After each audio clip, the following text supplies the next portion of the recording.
Bapa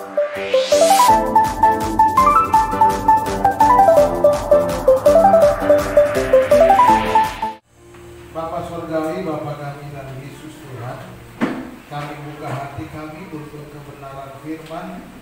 Berfirmanlah kepada kami, berbicaralah kepada kami pribadi lepas pribadi. Kuatkanlah kami Tuhan, agar firman Tuhan yang kami dengar tertanam di hati kami dan dapat kami lakukan. Terima kasih Tuhan, terima kasih pakai hamba-Mu dengan kuat kuasa. Hanya di dalam nama Tuhan Yesus Kristus yang berdoa. Haleluya. Amin. Silakan duduk. Shalom. Puji Tuhan, hari ini kelihatannya yang hadir cukup ramai.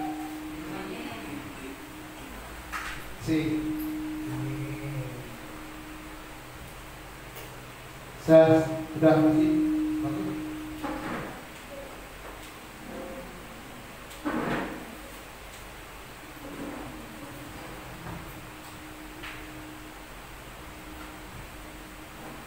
Baik, hari ini firman Tuhan saya beri judul penghiburan di tengah kesulitan, ya. Penghiburan di tengah kesulitan.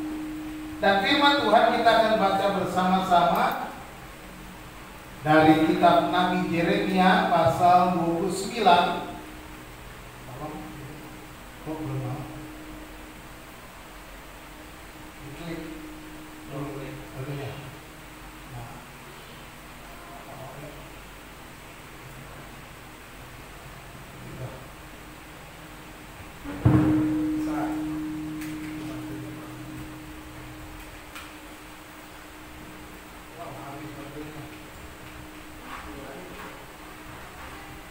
Bisa tolong dari situ ada baterai di tas saya. Ya. Kita baca sama-sama Yeremia 29 ayat 4 sampai ayat 14. Dicari baterai. Kantong tas. Mari kita baca berbalas-balasan. Saya baca ayat 4, mungkin nggak terlalu kelihatan di sini. Lalu kemudian saudara baca ayat 5 sampai ayat 14, ya. Yeremia 29. Yeremia 29 ayat 4 sampai ayat 14. Mari kita membaca. Saya mulai dengan ayat 4. Beginilah firman Tuhan semesta alam Allah Israel kepada semua orang buangan yang diangkut ke dalam pembuangan dari Yerusalem ke Babel.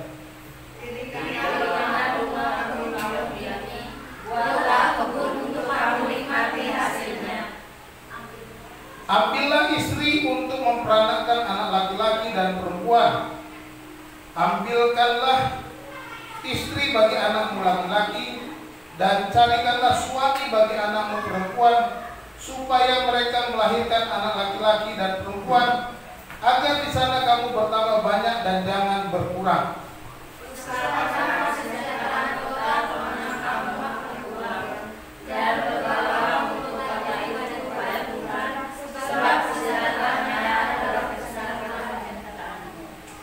Sungguh, beginilah firman Tuhan semesta alam Allah Israel. Janganlah kamu diperdaya oleh nabi-nabi yang ada di tengah-tengahmu dan oleh juru-juru tenungmu, dan janganlah kamu dengarkan mimpi-mimpi yang mereka mimpikan. Sebab mereka berbuat palsu kepadamu demi namaku, apabila yang musuh mereka, demikianlah firman Tuhan. Sebab beginilah firman Tuhan, apabila telah genap 70 tahun bagi Babel, barulah aku memperhatikan kamu. Aku akan menepati janjiku itu kepadamu dengan mengembalikan kamu ke tempat ini. Sebab aku ini mengetahui rencana-rencana apa yang ada pada hati mengenai kamu.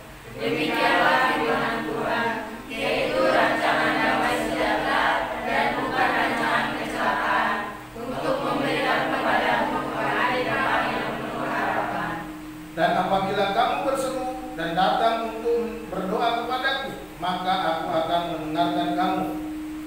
Apabila kamu mencari aku, kamu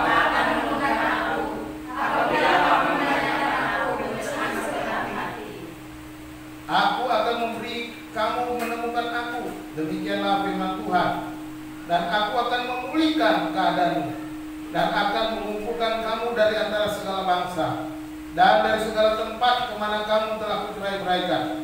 Demikianlah firman Tuhan, dan aku akan mengembalikan kamu ke tempat yang ada, ke tempat yang dari mana aku telah membuang kamu. Amin. Demikian firman Tuhan. Saudara-saudara dikasih Tuhan, kalau kita membaca kitab Nabi Yeremia ini latar belakangnya ya. Latar belakang dari kitab ini bahwa orang Israel berada di Babel mendapatkan penghukuman dan dibuang ke Babel. Ini latar belakang dari ayat-ayat yang kita baca. Nah, kemudian Nabi Yeremia juga ketika orang Israel dibuang ke Babel, bermunculan juga nabi-nabi palsu yang bernubuat yang berbeda dengan pesan yang disampaikan Nabi Yeremia, seolah-olah bahwa tidak mungkin Tuhan membuang orang Israel atau menghukum bangsa Israel, umatnya, ke Babel. Nah, Nabi Yeremia menghadapi nabi-nabi palsu itu. Nah, dan dalam konteks mereka dibuang, mengalami tekanan, mengalami istilahnya kesulitan pada waktu itu, Tuhan menghibur umatnya yang berada di pembuangan itu dan akan berjanji.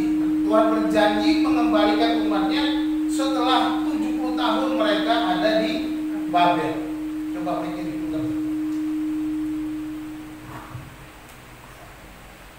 Jadi feedback. Masih feedback juga ya.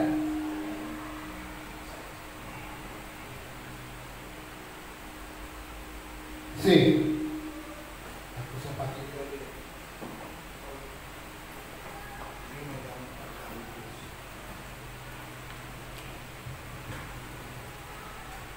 ya, orang Israel berada di pembuangan dan Tuhan berjanji setelah 70 tahun seperti sudah kita baca tadi, barulah mereka akan kembali ke negeri mereka ya.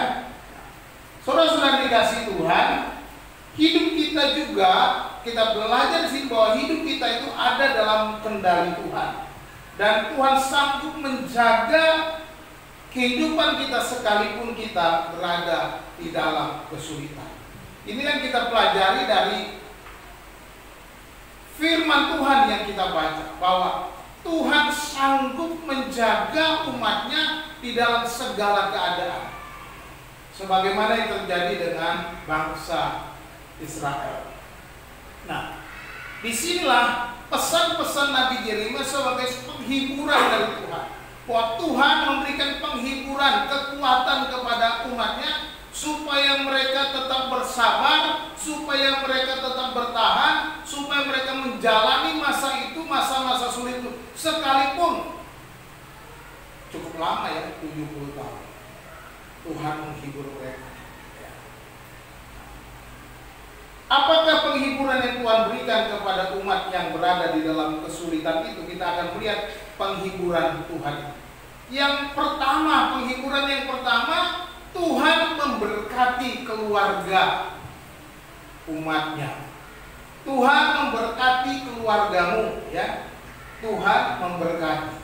Kita baca lagi ayat 4 sampai ayat yang ke-6, di situ dikatakan, beginilah firman Tuhan semesta alam Allah Israel kepada semua orang buangan yang diangkut dalam pembuangan dari Yerusalem ke Babel.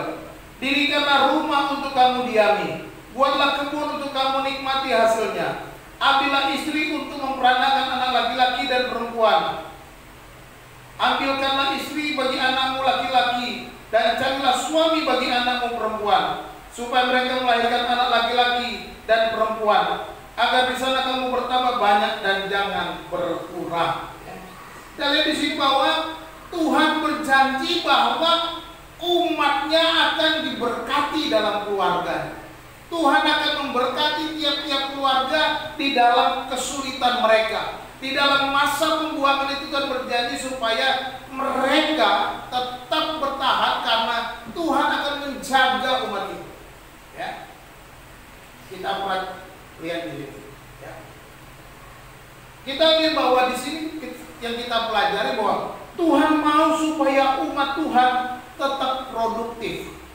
Ketika mereka dibuang, jangan sampai mereka putus asa. Ketika mereka menghadapi kesulitan, jangan sampai mereka merasa tertekan. Jangan berpikir, ini hukuman, habislah kita, maka kita tidak perlu lagi berbuat. Tetapi Tuhan berkata, dirikanlah rumah di sana, berkebunlah, tanamlah, berusahalah di sana.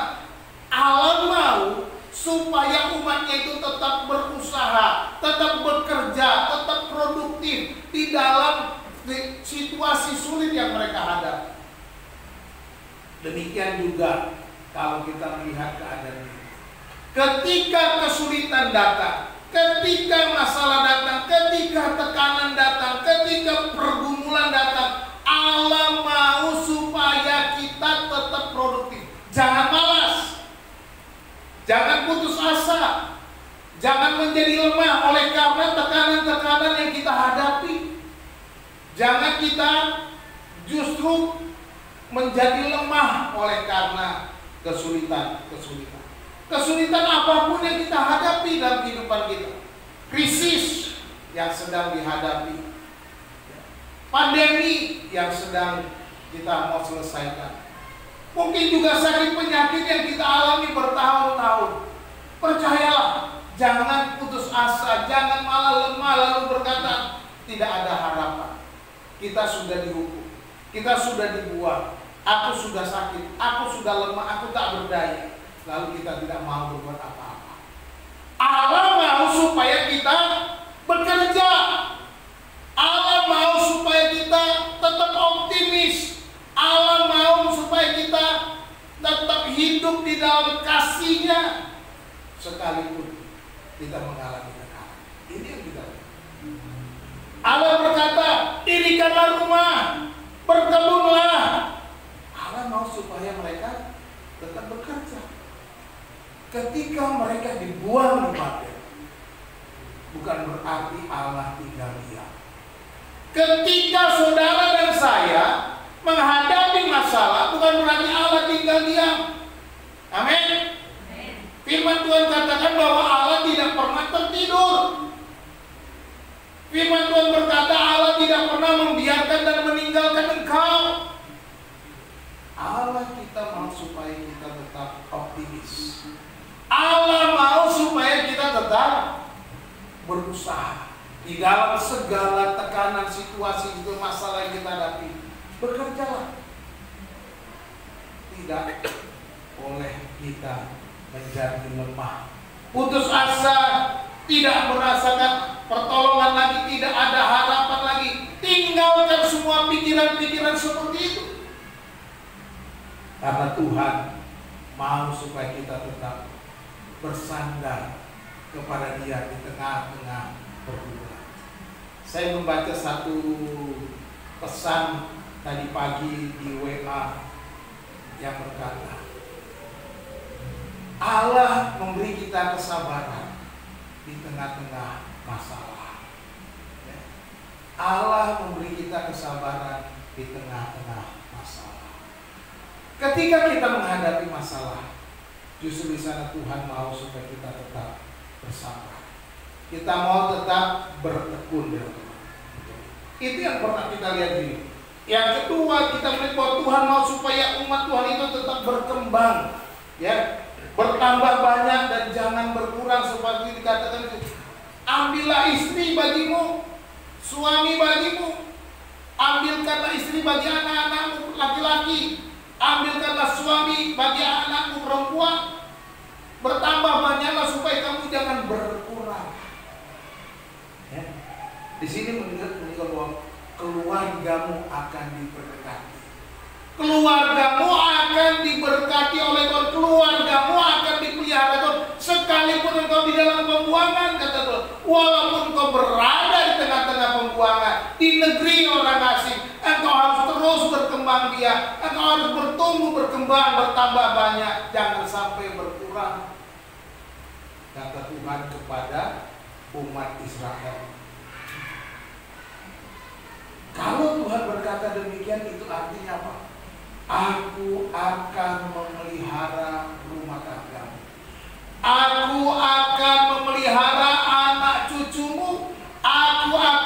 memelihara semua keturunanmu. Itu jadi. Jadi sebagai orang percaya, Bapak Ibu saudara dikasih Tuhan, jangan takut masa depan anak-anak. Jangan takut walaupun engkau dalam kesulitan saat ini. Bagaimana masa depan anak? Bagaimana masa depan kehidupan rumah tanggaku, keluarga? Jangan sedang. Percayakan semuanya kepada Tuhan. Tuhan yang memberkati semuanya. Tuhan yang memelihara, Tuhan yang menjaminnya. Kalau Dia mengaruniakan kepada kita keturunan, maka Tuhan juga akan bertanggung jawab untuk itu. Tidak diberikannya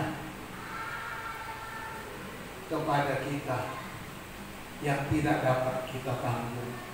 Demikian firman Tuhan. Jadi kita melihat bahwa Tuhan mau supaya kita terus bertumbuh, berkembang dengan anak itu. Tuhan mau memelihara hidup kita. Tuhan mau supaya umat Tuhan tidak mengeluh, sebab Tuhan memberkati setiap keluarga.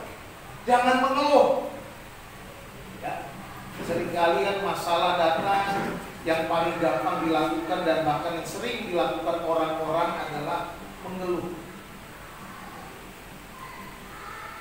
Apalagi di dunia medsos yang saya amat-amati zaman sekarang. Orang-orang yang membenci pemerintah bilang, wah hidup ini susah. Membenci pemerintah bilangnya hidupnya susah. Padahal waktu lebaran mudiknya rame banget. Mal-mal semua penuh, pasar penuh. Di mana susahnya?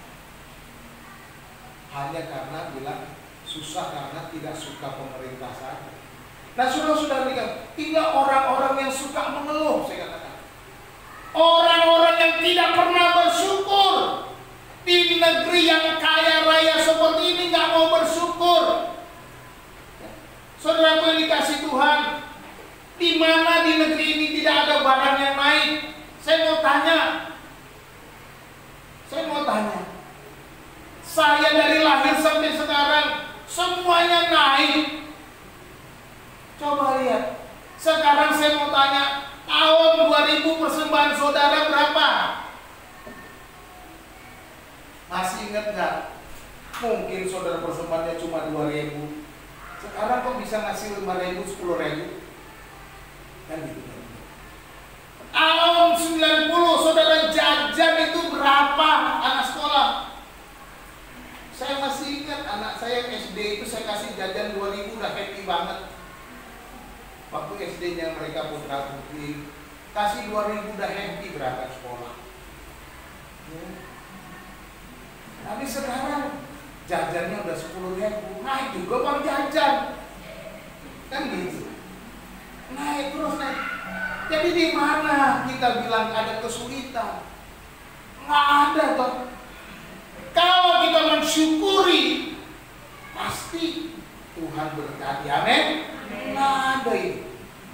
Jadi kita harus mensyukuri. Semua itu barang naik, tapi kita Tuhan akan berkati, naik juga berkati.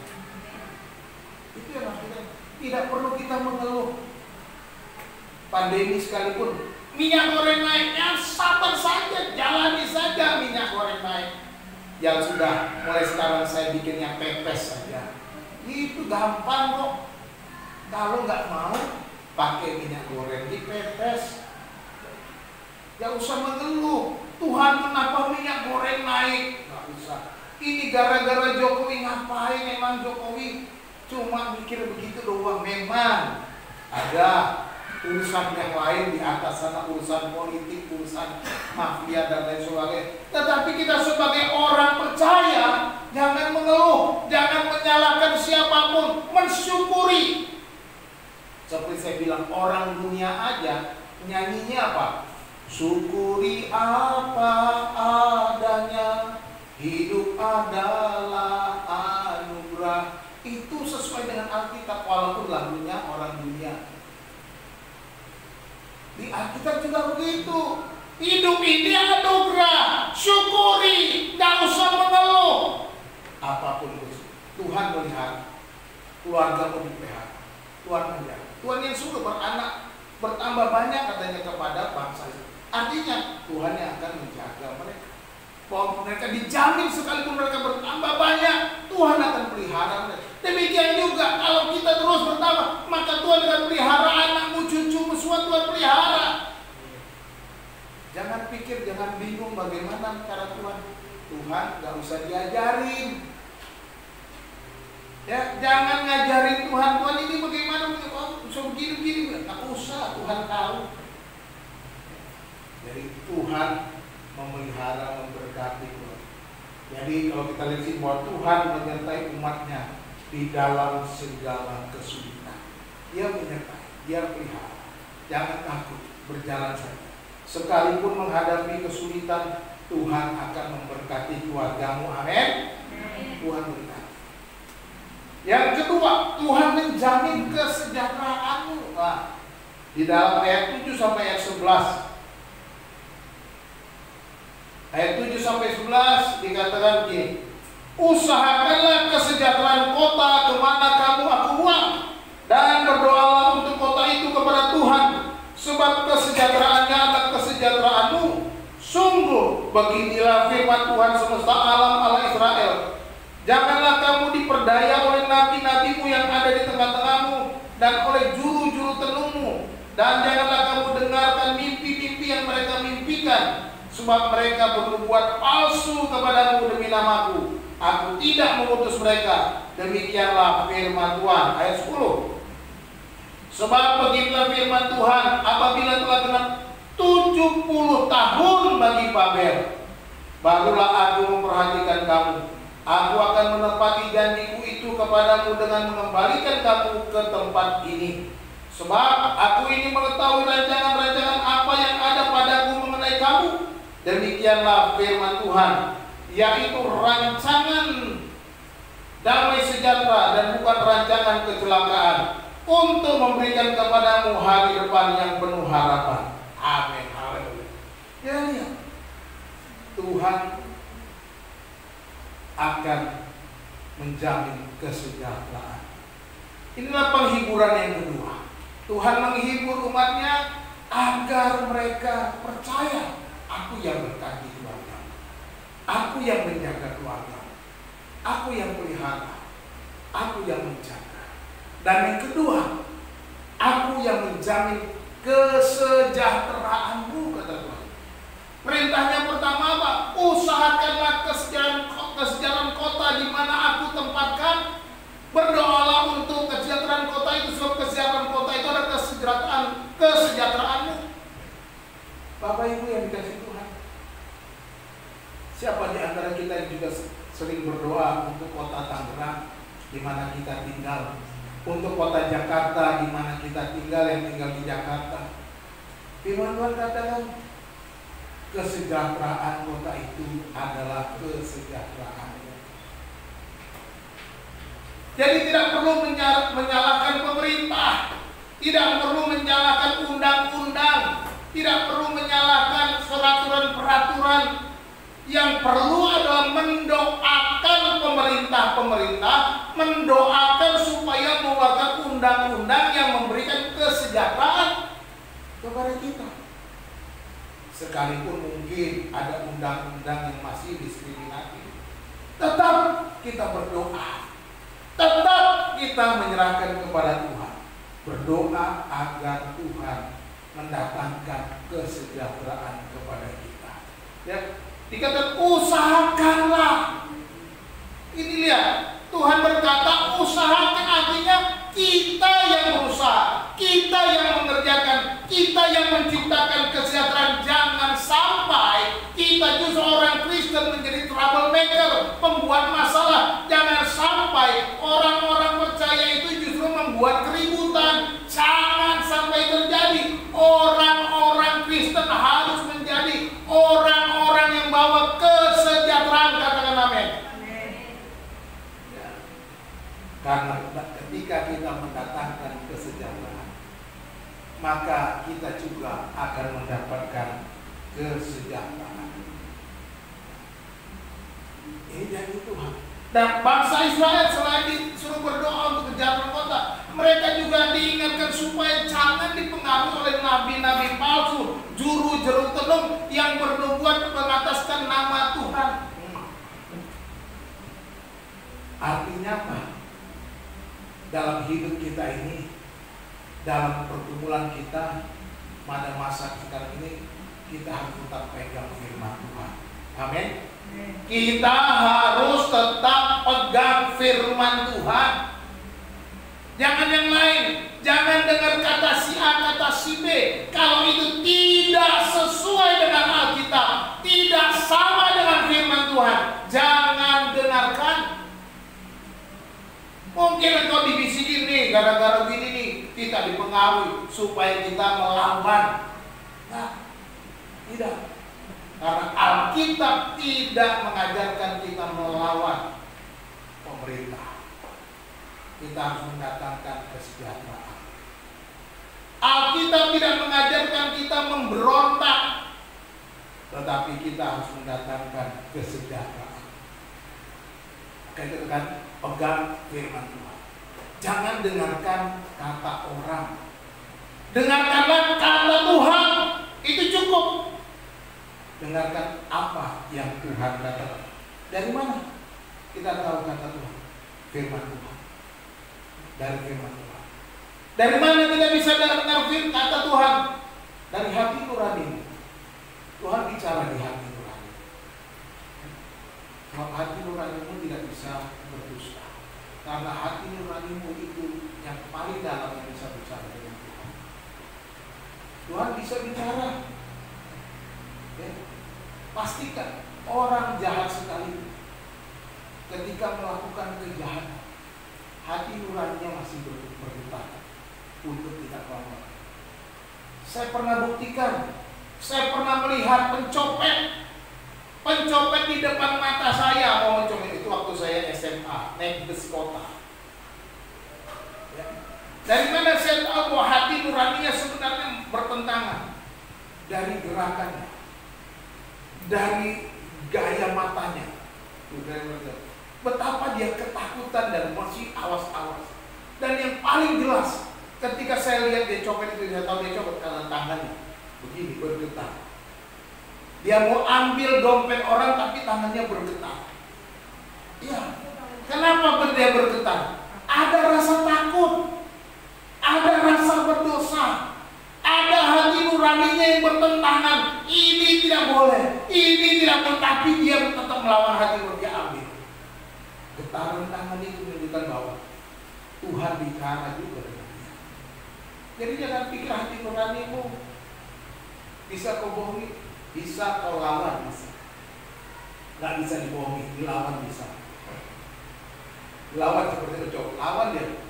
Saya lihat tangan gua dulu, saya langsung takut karena saya tahu kalau pencopet zaman dulu waktu saya SMA itu copetnya itu banyak kan orang dari Sumatera Utara.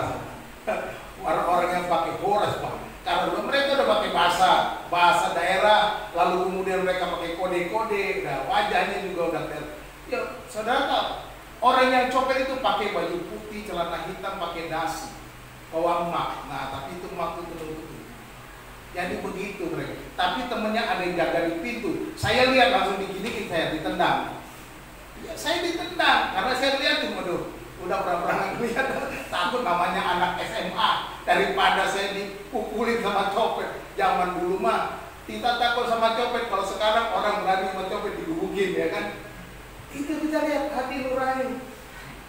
Jadi jangan dengarkan kata si A, kata si B, tapi dengarkan apa kata Tuhan. Kalau kata Tuhan itu tidak, jangan lakukan. Jadi kalau kita mau hidup sejahtera, dengarkan firman Tuhan saja, kata Tuhan. Jangan dengarkan nabi-nabi palsu, jangan dengarkan juru tenung seolah-olah mereka berbicara atas namaku, kata Tuhan. Jangan dengarkan mereka, tapi dengarkanlah firman Tuhan itu saja yang kupesankan kepadamu. Pada zaman sekarang ini kita hanya mau mendengar Alkitab yang berkata kepada kita, yang tiap hari kita baca, tiap hari kita renungkan, dan tiap hari firman Tuhan itu akan keluar menguatkan hati nurani kita. Firman Tuhan tiap hari mengingatkan kita,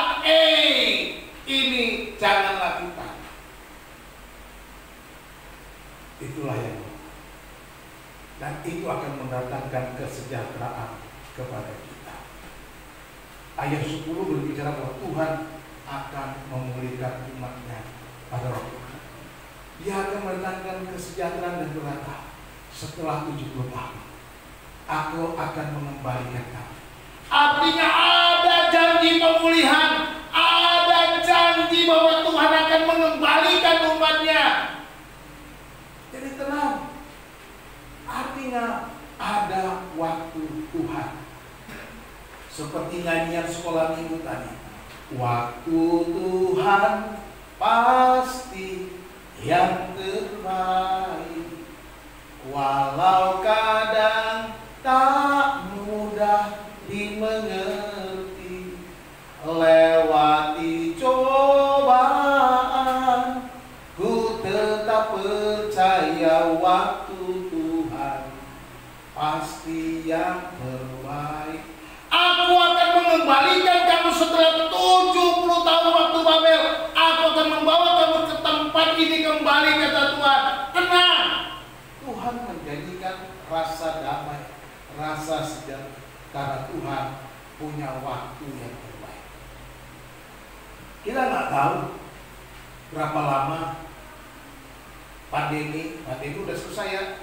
Sekarang disebut endemi gitu. Sudah jadi endemi. Nah, kalau orang Batak endemi itu artinya lagumu. Ende itu ende. Endemi itu lagumu. Ende itu artinya lagu kalau bahasa Batak. Endemi. Dan sekarang pandemi sudah jadi endemi. Nah, jadi penyakit ini bukan seperti dulu lagi. Ya, tetapi tetap jaga prokes. Kan gitu. Puji Tuhan kita sudah sehat semua. Ya, mudah-mudahan semuanya sudah booster nih. Ya. Mungkin yang anak-anak belum booster, nanti waktu booster supaya sehat. Saudara-saudara dikasih Tuhan, Tuhan memulihkan menurut waktunya. Ya, apapun yang terjadi dalam hidup kita ada waktu Tuhan. Ya, Tuhan mengizinkan situasi sulit, Tuhan mengizinkan penderitaan, kesulitan, tetapi Tuhan akan memulihkan kita. Amin. Rancangan Tuhan adalah rancangan damai sejahtera, katanya. Kata Tuhan berfirman lagi, sebab aku ini tahu rancangan apa yang ada padaku, kata Tuhan. Jadi ingat, mengenai kamu, Tuhan tahu rancangan apa yang ada pada Tuhan, padaku, kata Tuhan. Jadi artinya sekalipun ke 70 tahun di sana, aku tahu rancangan apa yang ada padaku. Waktunya memang seolah-olah lama 70 tahun. Waktunya terlalu lama bagi generasi itu. 70 tahun itu bisa 2 generasi.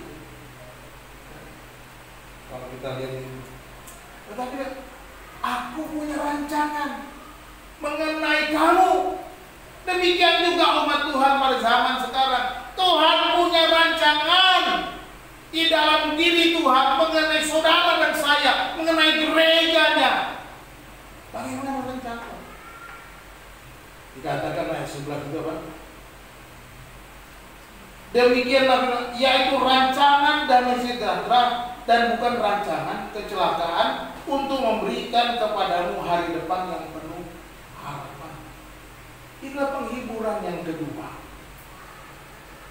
Aku punya rancangan yang penuh damai sejahtera, bukan rancangan kecelakaan, kata Tuhan. Sekalipun ini menghadapi pembuangan, ini bukan kecelakaan. Sekalipun engkau sakit, ini bukan kecelakaan. Bersabar, berteguh, waktu Tuhan akan memulihkannya. Amin.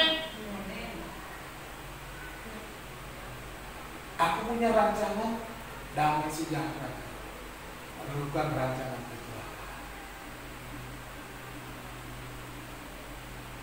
Tidak ada niat Tuhan untuk mencelakakan anak-anaknya, umatnya.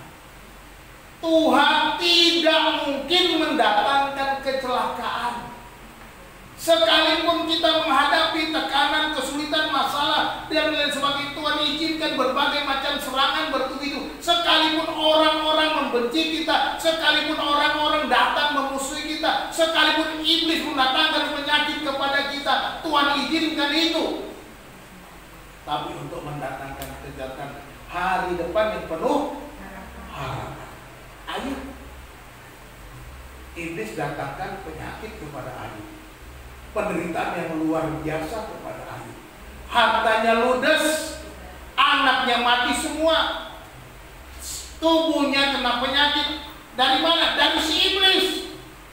Diizinkan Tuhan, oke silakan, kata Tuhan, silakan, tapi tidak nyawanya, kata Tuhan.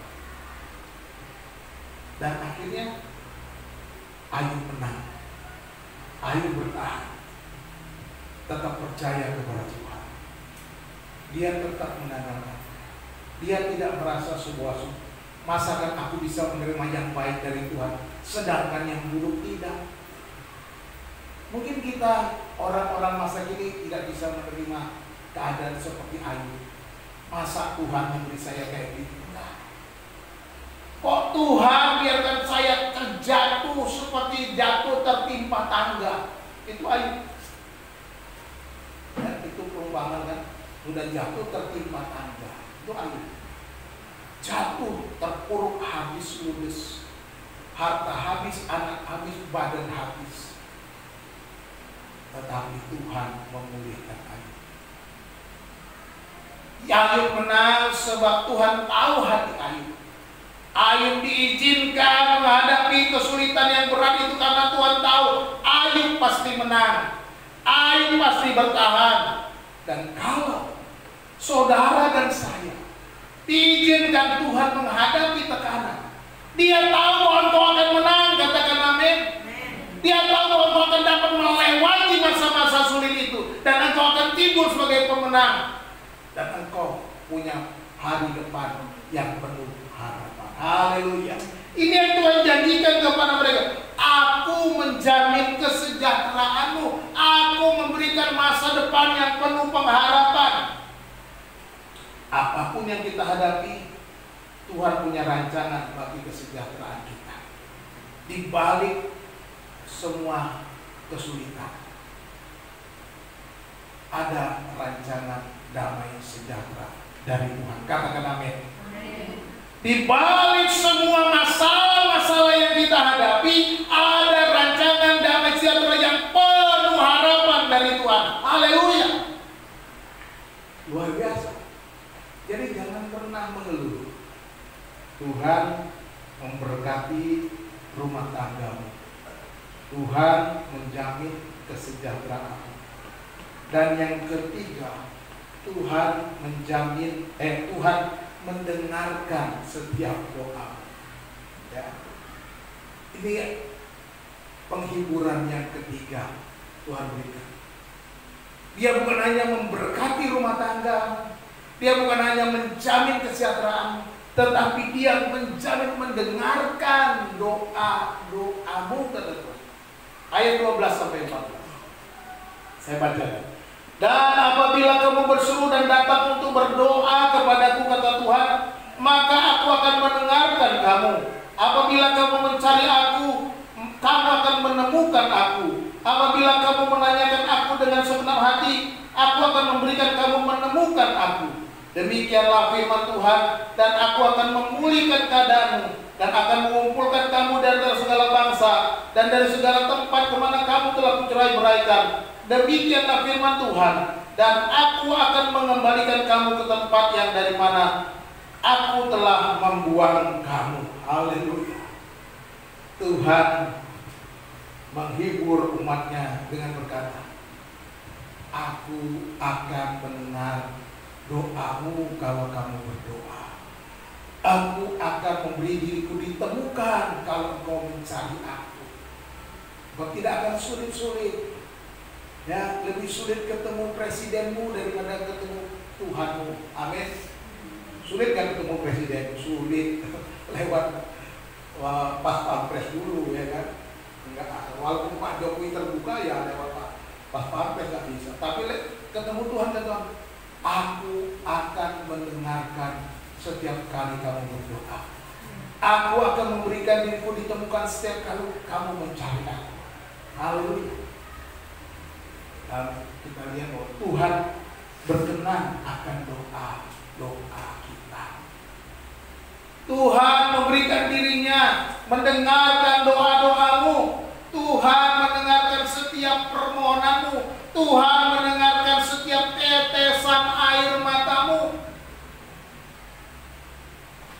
Halo, beda ya tetesan air mata dengan mengeluh. Ya, beda. Kalau mengeluh tuh apa namanya, menggundul gitu. Kalau mengeluh itu masuk mulu. Kalau tetesan air mata berdoa itu dia berdoa minta sama Tuhan, tapi saking tertekan dia bisa menangis, gitu ya. Menangis di hadapan Tuhan atas semua tekanan. Kalau Tuhan mengalami kesulitan, datang ke hadapan Tuhan.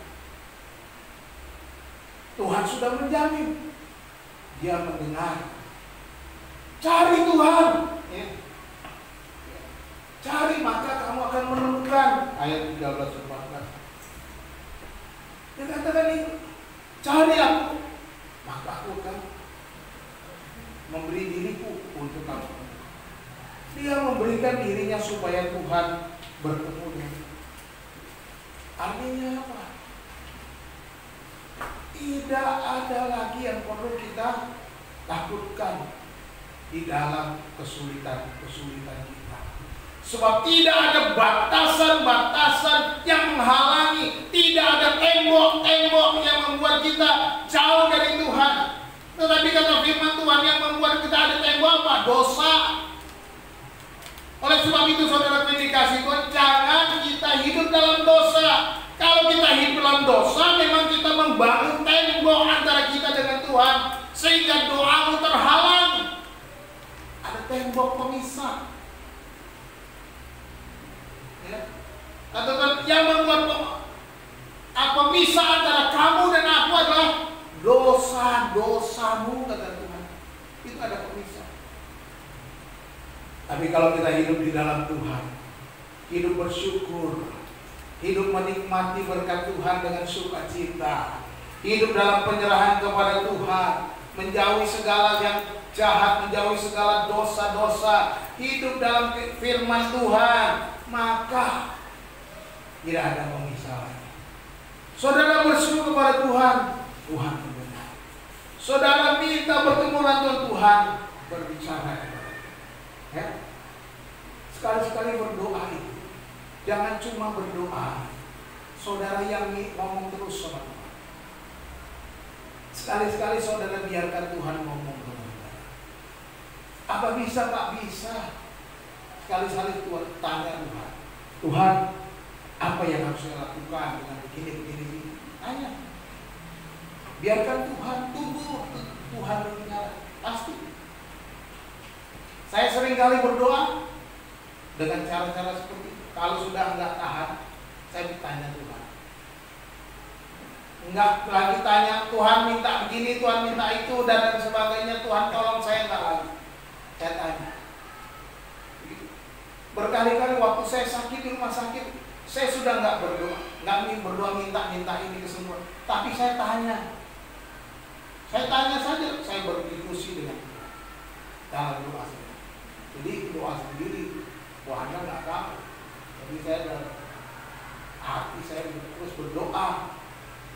Kalau lagi berdoa berdua, kadang-kadang saya diam. Tuhan yang ngoceh terus mulai berdoa, saya diam. Saya diam bukan berarti saya nggak berdoa, saya tunggu Tuhan bicara. Ada begitu.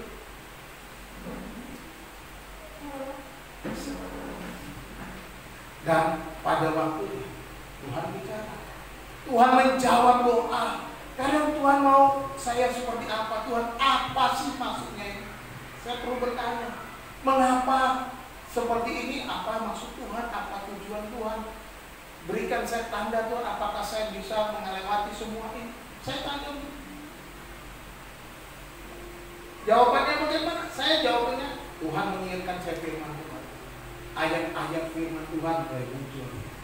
Itu jawaban Tuhan. Muncul. Jadi kalau kita mau menemukan Tuhan, berbicara kepada kita, sekali-sekali berdoalah, minta Tuhan yang bicara. Jangan cuma kita mau bicara, menyerahkan minta ini, minta itu, A, B, C, D, daftar belanjaan kita sampaikan sama Tuhan. Ya, nggak apa-apa bawa daftar belanjaan sama Tuhan. Tapi sekali-sekali biarkan Tuhan yang bicara. Biarkan Tuhan yang mengatakan, menemukan kita. Nah, ini adalah ketika engkau mencari aku menemukan. Ketika dia bicara itu, dia sudah kita temukan, dia datang kepada kita. Jadi jangan cuma kita bicara seolah-olah Tuhan itu jauh. Kita sampaikan doa kita naik. Tuhan sampai di surga Tuhan. Kita mau supaya Tuhan dekat. Ketika kita berdoa, bergaul dengan Tuhan, Tuhan itu dekat. Bukan hanya kita bicara empat mata dengan Tuhan seperti dekat begini, tetapi dia juga berbicara kepada anakku begini dan lain sebagainya. Dia berbicara. Saya sering lakukan itu sejak saya kuliah. Praktekkan doa, tanya berapa kali saya doakan.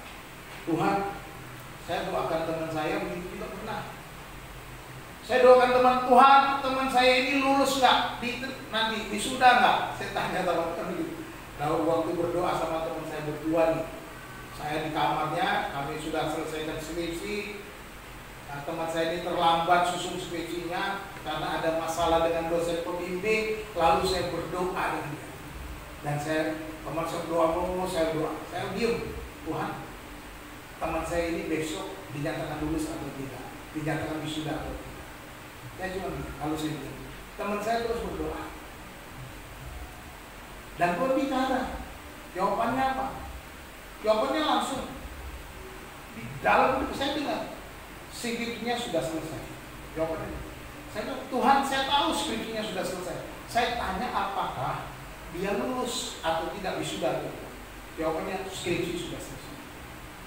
3 kali, iya Tuhan, betul skripsi sudah. Tapi kan belum pasti bagi saya. Skripsi sudah selesai. Karena jawabannya cuma 3 kali skripsi. Ketika kami amin, saya bilang sama teman, namanya Thomas, kamu lulus. Kok kamu tahu?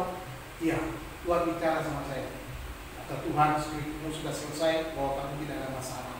Nyatanya besoknya rapat dosen diumumkan, skripsinya nggak ada masalah, dia wisuda. Puji Tuhan. Itu salah contoh berdoanya begitu simpel. Tuhan hadir ketika kita berbicara pribadi dengan Dia. Tuhan hadir menyatakan dirinya, hadirannya ketika kita bicara dengan Dia, bertanya, bukan hanya kita yang ngomong terus. Bukan cuma kita yang hanya berdoa, membuat daftar permohonan.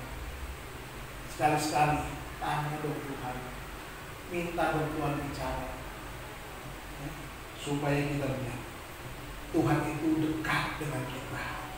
Ya, Tuhan itu gak jauh, dekat dengan kita. Ya. Tuhan akan mengembalikan umat.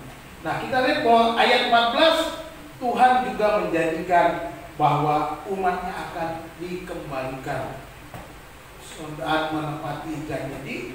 Janji ini diulangi kembali, janji pemulihan sebagai ungkapan bahwa Tuhan, apa yang kamu mau, apa yang kamu minta. Saya percaya umatnya berdoa supaya Tuhan memulangkan mereka kembali ke kampung halamannya, mereka kembali mudik ke Israel. Jangan di negeri orang lagi, mereka mau pulang. Dan Tuhan, tenang saja, aku akan memulihkan kamu, mengembalikan kamu ke tempat di mana aku telah mengambil engkau. Jadi di dalam kesulitan apapun, tetaplah bersandar kepada Tuhan di dalam doa. Di dalam persoalan apapun, tetap bersandar dalam doa. Tuhan berkenan mendengar kita. Oleh sebab itu kita harus merendahkan diri dan berdoa. Ini adalah kunci pemulihan hidup kita. Kita harus terus berdoa dan tekun berdoa. Ini adalah kunci pemulihan hidup kita. Hari Jumat kemarin kalau kita jadi kebaktian, saya juga mau berbicara renungan saya tentang doa. Tapi oleh karena yang hadir cuma Mama Sally, akhirnya kami pun pulang lagi. Kami berdoa saja kepada Tuhan dan kemudian pulang. Mari kita ibadah hari Jumat. Sekarang hari Jumat ya, bukan hari Rabu. Kita semangat lagi. Jangan sampai kita nggak bisa. Ya mungkin kemarin karena suasana Lebaran ya, jadi masih sibuk Lebaran dengan keluarga, saya maklum. Tapi minggu depan jangan sampai kita lewatkan. Ya, saudara-saudara, Tuhan mendengarkan setiap doa kita. Mari kita selalu merendahkan diri dalam doa-doa kita kepada Tuhan. Ini adalah kunci kita supaya kita bisa dipulihkan dari kesulitan, dipulihkan dari masalah, dipulihkan dari pergumulan, dipulihkan dari setiap persoalan-persoalan yang sedang kita hadapi. Berdoa. Tuhan sudah berkata, penghiburan itu, aku mendengarkan doamu. Ya kalau Tuhan mendengar doamu, masa kau tidak mau berdoa? Kesimpulannya ini penghiburan dalam kesulitan. Yang pertama, penghiburan yang pertama apa? Tuhan memberkati keluarga. Memberkati keluarga, mudah-mudahan bisa kebaca betul.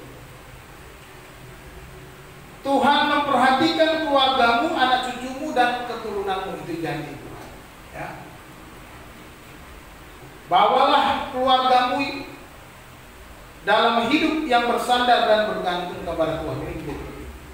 Karena Tuhan memberkati keluargamu, maka engkau harus bawa rumah tanggamu, keluargamu, anak cucumu untuk bersandar, bergantung kepada Tuhan.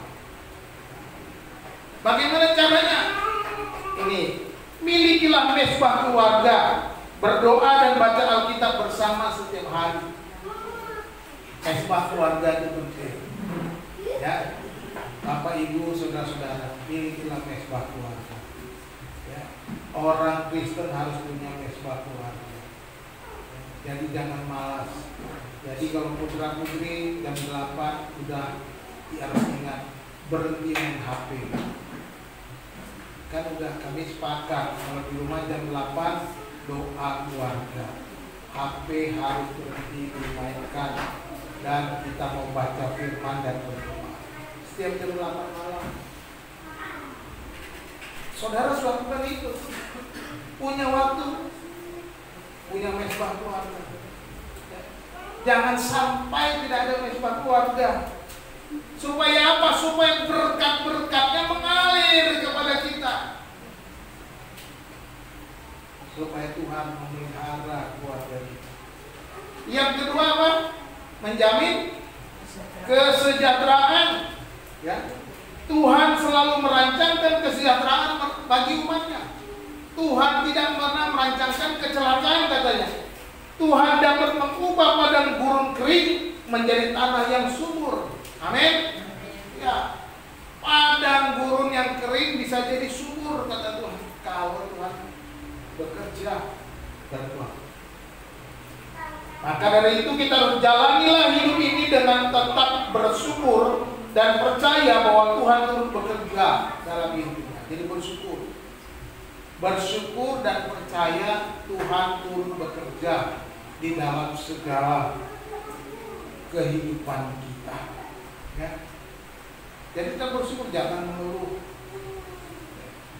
Karena Tuhan punya rancangan penuh damai sejahtera, penuh pengharapan. Yang ketiga, Tuhan mendengarkan doa. Ya, 3 poin ini.